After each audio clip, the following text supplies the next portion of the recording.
एकादशी के दिन भगवान का महाप्रसाद जो पूर्ण तृप्ति से पाता है, भगवान जगन्नाथ उस पर प्रसन्न हो जाते हैं, उस पर रीझ जाते हैं।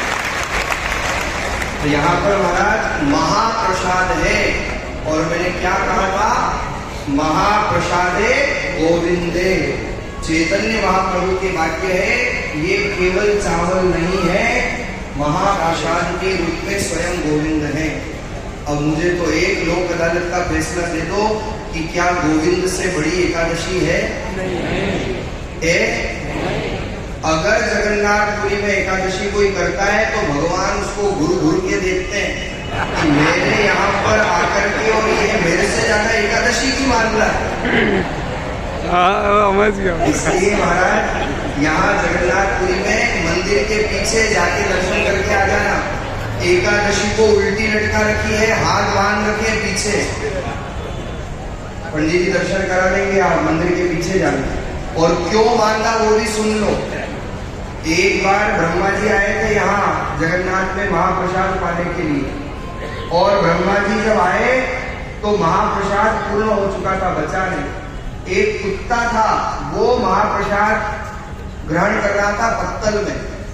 ब्रह्मा जी का भाव जगन्नाथ जी के प्रति इतना, और वो तो इतने भाव विभोर थे, उनको तो सब नजर सब आत्मा एक दिखाई देती।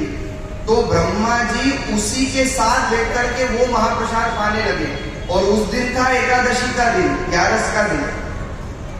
लेकिन एकादशी ने देखा तो एकादशी ब्रह्मा जी पर हंसने लगी, ब्रह्मा जी का मजाक बनाने लगी, और जगन्नाथ भगवान से ये सहन नहीं हुआ, और जगन्नाथ भगवान ने तत्क्षण उद्घोषणा कर दी कि मेरे जगन्नाथ धाम में कोई व्रत कोई एकादशी नहीं होगी। एकादशी को पकड़ करके मंदिर के पीछे उल्टा बांध दिया। यहाँ एकादशी को भी भगवान का महाप्रसाद पाया जाएगा। यहाँ पर आज भी भगवान को भात का भोग लगा है, और आज विशेष रूप से लोग भात का प्रसाद पाते हैं, क्योंकि ये जगन्नाथ धाम है। यहाँ भगवान से बड़ा कोई नहीं, और यहाँ भगवान अन्न में विराजमान है। ये बात दिमाग में फिट कर ले। महाप्रसादे गोविंद।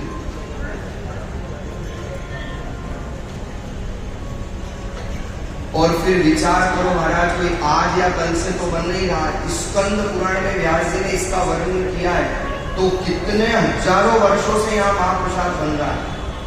तो आप सोच लो कितने वर्ष हो गए ये प्रसाद महाप्रसाद की परंपरा चल रही है।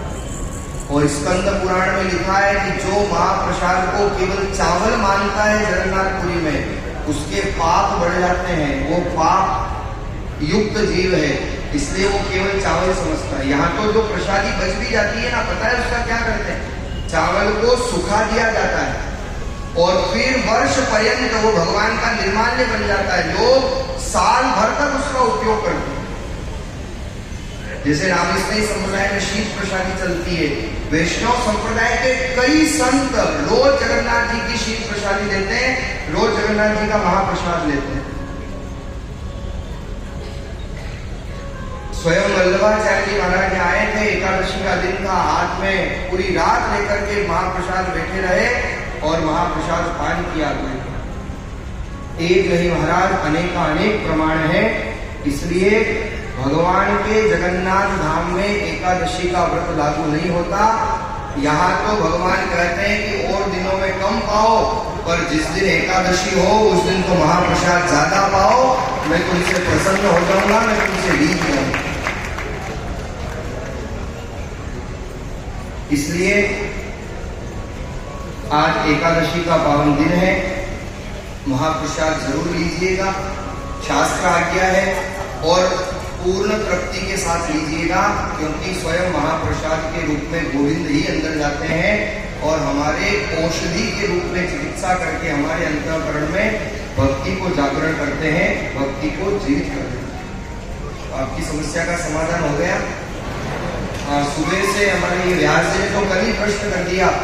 शाम को जब संध्या आरती हो रही थी तो काफी लोग आए थे, बोले महाराज कल क्या करेंगे? मैंने कहा कल क्या करेंगे वो मैं कल ही बता दूंगा। तो जगन्नाथपुरी में आए हो और भले ही आपकी एकादशी छूट गई हो, टूट गई हो, लेकिन यहाँ अगर महाप्रसादी का प्रसाद पा लिया तो बाकी की एकादशी का भी आपको फल मिल जाएगा। वो भी पुण्य हो गए।